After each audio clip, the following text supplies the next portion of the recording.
Hello bachcho, let's discuss this question. Which of the following statements is incorrect? A. Average temperature decreases progressively from plains to the mountain tops. B. Average temperature decreases progressively from equator towards the poles. C. Temperature affects the kinetics of enzymes and through it the basal metabolism of organism. या D. None of these. हमको यहाँ से incorrect statement select करना है. तो इस question को solve करने का जो की कॉन्सेप्ट है वो है टेम्परेचर के बारे में जानना. आपको पता है कि temperature most important abiotic factor है. Temperature most important abiotic factor है आपके एनवायरनमेंट को डिटरमाइन करने में. और जब हम टेम्परेचर की बात करते हैं तो टेम्परेचर के कुछ पैटर्न्स दिखते हैं, टेम्परेचर ग्रेडियंट्स दिखते हैं. तो वहां पर अगर हम एक बात करें कि सबसे पहली बात एक तो होता है आपके लैटिट्यूड्स के अकॉर्डिंग कि temperature decreases as one moves from equator to poles. अब इसको कैसे याद रख सकते हैं? इक्वेटर में अफ्रीका समझ लीजिए, कोई अफ्रीकन कंट्री जैसे इजिप्ट वगैरह, और पोल्स में रशिया. तो आपको पता है कि अफ्रीका जो है वो एक वार्म प्लेस है, इजिप्ट एक वार्म प्लेस है, और रशिया कंपैरेटिवली रशिया, साइबेरिया, ये सारे बहुत ठंडे जगह हैं. तो टेम्परेचर डिक्रीज करता है वन मौसम इक्वेटर टू पोल्स, बहुत ही ऑब्वियस सी चीज है. सिमिलरली हम कह सकते हैं कि temperature decreases from plains to mountains.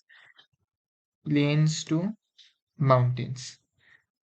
For example अगर आप एक प्लेनी एरिया में है, फॉर एग्जांपल आप लोग अभी दिल्ली में है, तो दिल्ली में आपको टेम्परेचर रिलेटिवली ठीक लगेगा. लेकिन अगर आप अचानक ऋषिकेश में गए या केदारनाथ में गए और आप वो पहाड़ों में चढ़ने लगे, तो आपको डेफिनेटली टेम्परेचर डिक्रीज होता हुआ महसूस आप करेंगे ही. तो ये होता है temperature decreases from plains to mountains. अभी ये टेम्परेचर को हमने मोस्ट इंपॉर्टेंट एबायोटिक फैक्टर क्यों माना है? क्योंकि टेम्परेचर अफेक्ट कर सकता है kinetics of enzymes. Affects kinetics of enzymes. कैसे? आपको पता है एंजाइम्स मोस्टली प्रोटीन्स होते हैं. तो अगर टेम्परेचर बढ़ने लगा तो जो प्रोटीन है वो डीनेचर होने लगेंगे, एंजाइम की एक्टिविटी घटने लगेगी. और अगर एंजाइम की एक्टिविटी घटने लगती है तो फिर क्या होगा? इसी पर्टिकुलर एक्टिविटी के through it can control basal metabolism of organisms. क्योंकि अगर एंजाइम एक्टिविटी घटने लगा तो बेसल मेटाबॉलिज्म रेट, जिसको आप बीएमआर कहते हो, वो भी घटने ही लगेगा. और वो घटा तो एक ऑर्गेनिज्म की सर्वाइवल पे क्वेश्चंस उठने लगते हैं. तो इसीलिए टेम्परेचर को हम क्या कहते हैं? Most important abiotic factor. Temperature decrease करता है जैसे जैसे कोई इक्वेटर से पोल्स की ओर मूव करने लगता है. टेम्परेचर डिक्रीज करेगा अगर कोई प्लेन से माउंटेन की ओर मूव करने लगेगा. और टेम्परेचर अफेक्ट करता है काइनेटिक्स ऑफ एंजाइम्स, और इसी के थ्रू वो कंट्रोल कर सकता है बेसल मेटाबॉलिज्म ऑफ ऑर्गेनिजम्स को. तो चलिए वापस से ऑप्शन देखते हैं.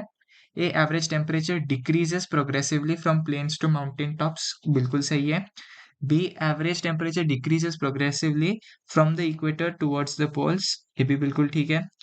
सी. Temperature affects kinetics of enzymes and through it the basal metabolism of organisms, ये भी बिल्कुल ठीक है. हमको इनकरेक्ट स्टेटमेंट ढूंढना था.